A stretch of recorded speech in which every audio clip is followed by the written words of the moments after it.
আরজিকর আন্দোলনের অন্যতম মুখ চিকিৎসক সুবর্ণ গোস্বামীকে বদলি করা হলো পূর্ব বর্ধমানের ডেপুটি সিওমএইচ পদে তিনি কর্মরত ছিলেন। তাকে দার্জিলিং এর টিবি হাসপাতালের সুপার করা হলো।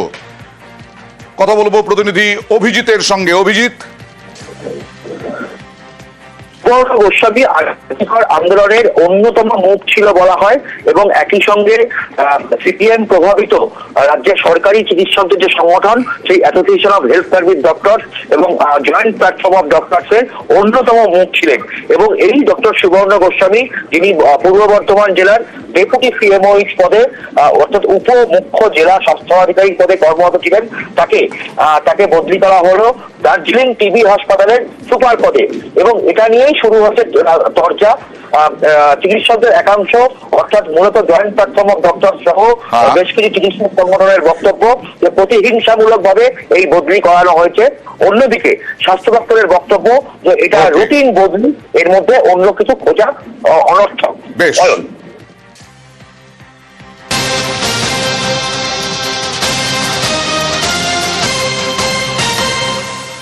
আরজিকরে ধর্ষণ খুন ধর্ষণ মামলায় সিবিআই অনেকবারই আরজিকরের বিভিন্ন চিকিৎসক, আরজিকরের নিরাপত্তারক্ষী তাদেরকে ডেকেছিল। এবার চার নার্সকে ডেকে পাঠালো সিবিআই, তলব করলো। আজই সিজিও কমপ্লেক্সে জিজ্ঞাসাবাদ চলছে চার নার্সকে। চিকিৎসক ধর্ষণ খুন তদন্তের জিজ্ঞাসাবাদে তলব সিবিআইয়ের। সিজিও কমপ্লেক্সে সিবিআই ডেকে পাঠালো এবং চার নার্সকে ওই দিনের ঘটনার পরিপ্রেক্ষিতে জিজ্ঞাসাবাদ, অর্থাৎ 9 অগস্ট কি ঘটেছিল সেই সম্পর্কে জিজ্ঞাসাবাদ সিবিআইয়ের চার নার্সকে।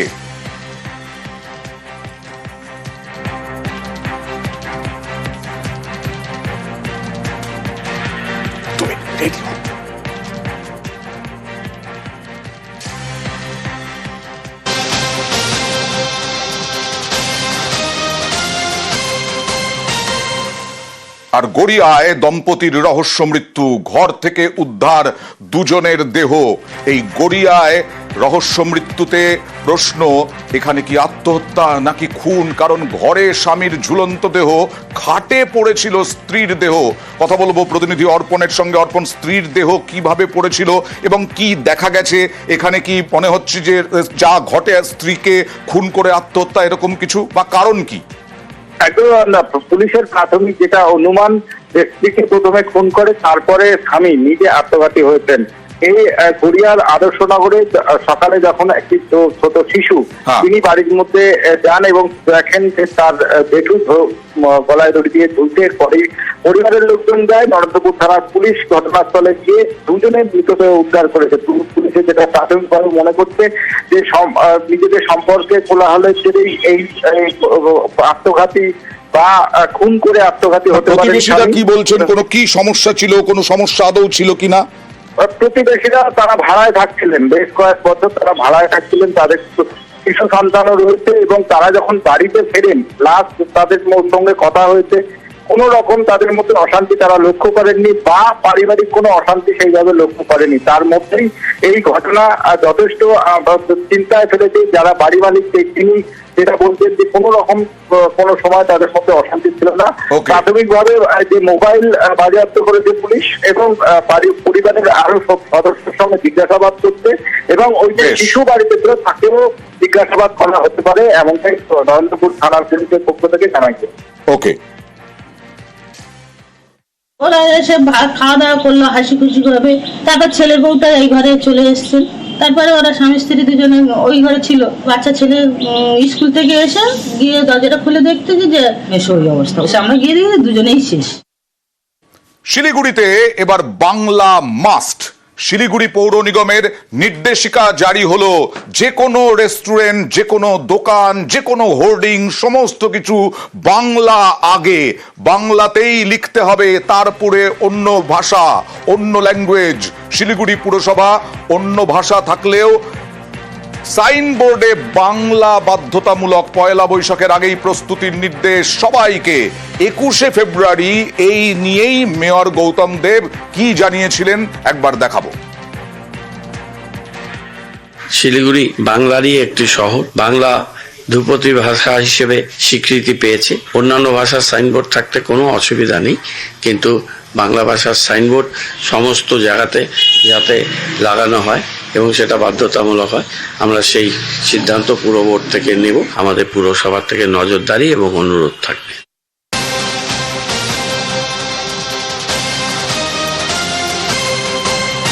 কথা বলবো প্রতিনিধি পার্থর সঙ্গে। পার্থ, নির্দেশিকা তো জারি হলো, কিন্তু এই নিয়ে যে নজরদারির কথা বললেন, সেই নজরদারি কড়া কতটা হবে এই সম্পর্কে এখনো পর্যন্ত কোনো পরিকাঠামো?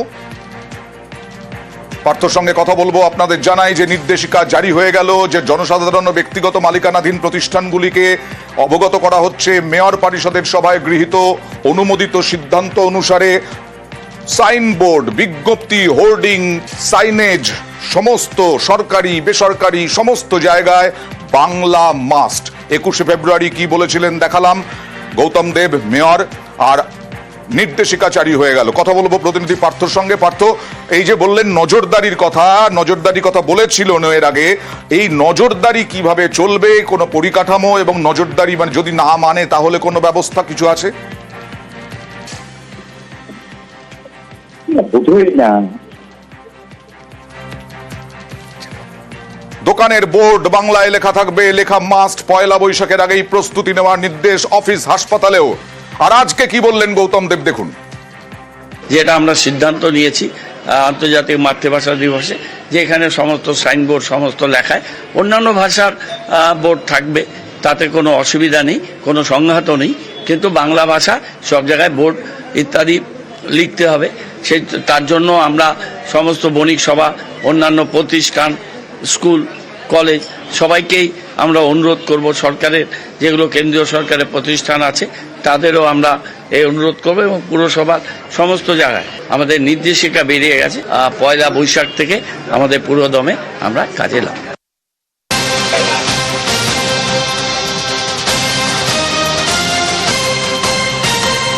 রাজনৈতিক উত্তেজনায় মাঝে মধ্যেই দিনহাটা উত্তপ্ত হয়ে ওঠে। আজকেও দিনহাটায় বিধায়ক, কোচবিহার দক্ষিণের বিধায়ক নিখিল রঞ্জন দের আদালতে উপস্থিতি ঘিরে ব্যাপক রাজনৈতিক যুযুধান।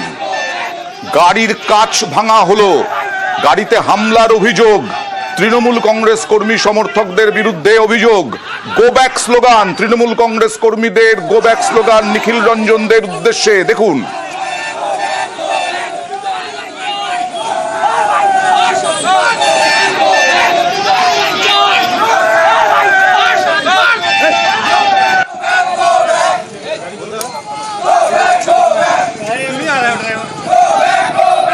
একটা পুরনো মামলায় আদালতে হাজিরা দিতে এসেছিলেন কোচবিহার দক্ষিণের বিধায়ক নিখিল রঞ্জন দে। পেরিয়ে যাওয়ার সময় তৃণমূল কর্মী সমর্থকদের এই গো ব্যাক স্লোগান। কি পরিস্থিতি এখন? কারণ এরপরেই পাল্টা মরাপোড়া চৌপথি মোড়ে অবরোধ পদ্মকর্মীদের। কথা বলবো প্রতিনিধি শুভঙ্করের সঙ্গে। শুভঙ্কর। হ্যাঁ অয়ন্দা, দেখো এদিন দুপুরে কোচবিহার দক্ষিণের বিজেপি বিধায়ক নিখিল রঞ্জন দে তিনি তার একটি পুরনো মামলা হাজিরা দেওয়ার জন্য দিনহাটা আদালত চত্বরে যান।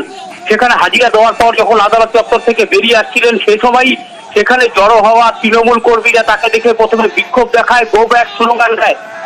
এই ঘটনায় উত্তেজনা ছড়িয়ে পড়ে, পাল্টা বিজেপি বিধায়ক নিখিল রঞ্জন থেকে ধাওয়া করে।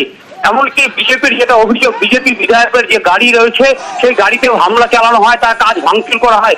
খবর পেয়ে দিনহাটা থানা থেকে বিশাল পুলিশ বাহিনীকে পরিস্থিতি নিয়ন্ত্রণে আনে এবং নিখিল রঞ্জন থেকে বিধায়কের যে গাড়ি আছে সেই গাড়ি করে কোচবিহারের উদ্দেশ্যে রওনা করিয়ে দেয়। এদিকে এই যে দিনহাটা শহরে বিজেপি বিধায়ক নিখিল রঞ্জন দের ওপর হামলা ঘটনা ঘটেছে, সেই ঘটনার প্রতিবাদে কোচবিহার শহরের মরাপোড়া চৌপথিতে পথ অবরোধ করে বিজেপি নেতা কর্মীরা। বিজেপির এই অবরোধের জেরে চলছে নাকি উঠে গেছে?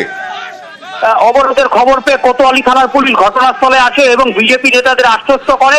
এরপরেই বিজেপি নেতা কর্মীরা অবরোধ করে। রঞ্জনদের বিরুদ্ধে কি অভিযোগ ছিল তৃণমূল কংগ্রেস কর্মীদের? দেখো, তৃণমূল নেতৃত্বের যেটা অভিযোগ যে বাংলার মানুষকে বঞ্চনা করেছে বিজেপি সরকার, কেন্দ্রের সরকার বাংলার মানুষকে ঘরের টাকা দেয়নি, ঘরের টাকা আটকে রেখেছে, তাই তৃণমূল কোনো বিক্ষোভ দেখায়নি। সাধারণ যারা কর্মী দিনাটা যারা সাধারণ মানুষ, সাধারণ বাসিন্দারা তারাই এই বিজেপি বিধায়ক নিখিল রঞ্জন দেখে ঘিরে বিক্ষোভ দেখেছে, বিক্ষোভ স্লোগান দিয়েছে। যদিও তৃণমূল কংগ্রেস অভিযোগ অস্বীকার করেছে, তৃণমূল কংগ্রেসের কর্মী সমর্থকরা কি বলছেন দেখুন। স্লোগান দিলে তার গাড়ির গ্যাস ভাঙার অভিযোগ, ওরাই ভেঙেছে, ওরাই ভেঙে এখন নাটক করার চেষ্টা করছে। নিখিল রঞ্জন জানে তৃণমূল কর্মীরা রেডি আছে, তাকে ঘিরে ধরে ডিম ছোড়া হলো। আর ডিম মামলেট টামলেট খাবে হয়তো, তার জন্য ডিম ছোড়া হয়েছে।